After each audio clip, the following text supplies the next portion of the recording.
যাত্রাবাড়িতে শনি রাখায় উত্তরায় হত্যাকাণ্ড হয়, তখন এই বহির্বিশ্ব কোথায় ছিল?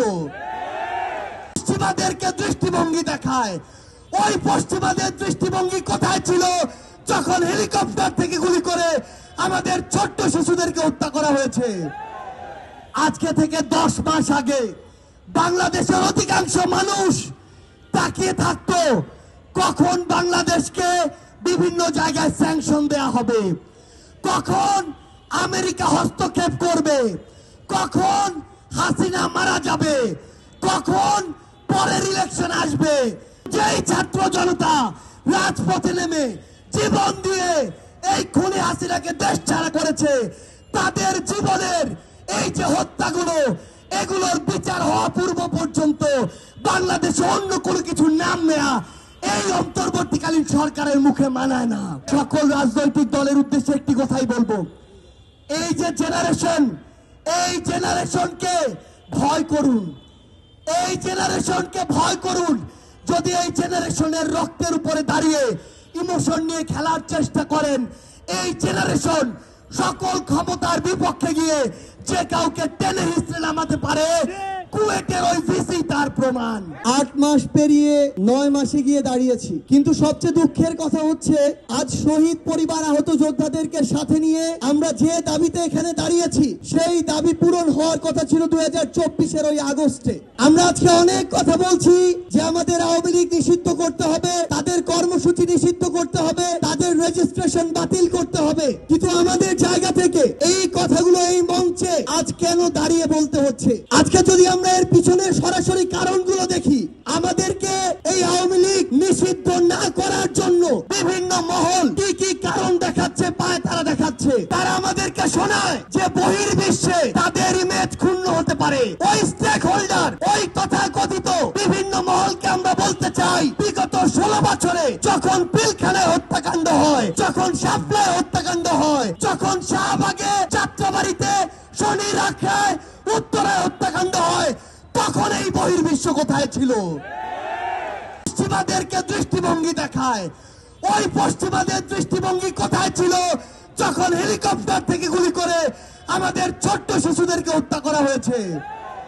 আগামী নির্বাচনে আবার আওয়ামী লীগ না আসে, তাহলে ওই ভারত কি না কি মনে করে বসে।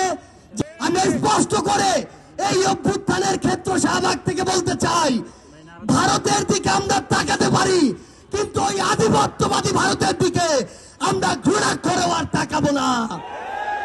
যেই ভারত এতগুলো খুনের হুকুমকারী ওই খুনি হাসিনাকে আশ্রয় দিয়েছে, সেই হাসিনাকে এই বাংলাদেশে ফেরত দেওয়ার পূর্ব পর্যন্ত ভারতের সাথে বাংলাদেশের সম্পর্ক স্বাভাবিক হতে পারে না।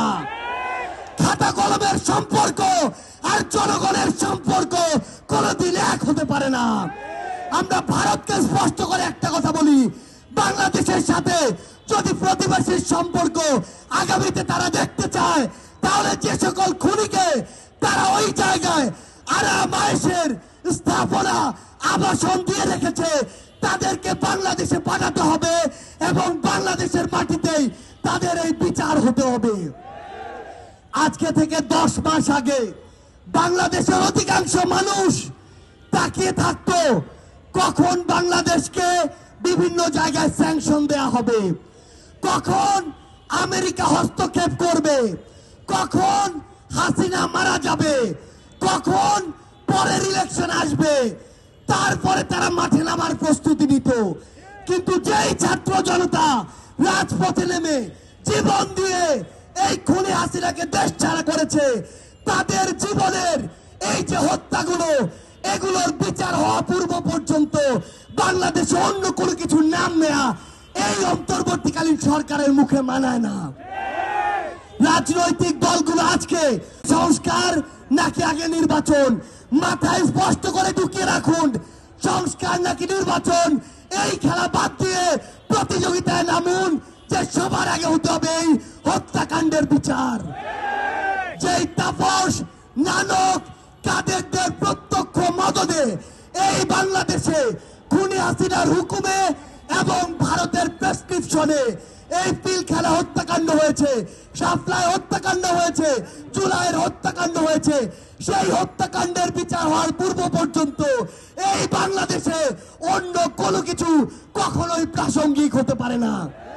সকল রাজনৈতিক দলের উদ্দেশ্যে একটি কথাই বলবো, এই যে জেনারেশন, এই জেনারেশনকে ভয় করুন, এই জেনারেশনকে ভয় করুন।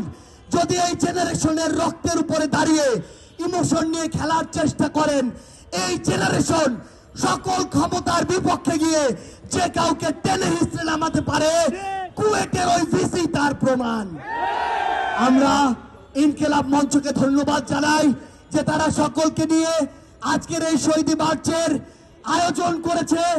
এই মঞ্চের সকল শহীদ পরিবার, সামনে থাকা সকল আহত যোদ্ধাকে সামনে রেখে একটি কথাই বলি, এই অন্তর্বর্তীকালীন সরকারের সবচেয়ে বড় লেজিটিমেসি হচ্ছে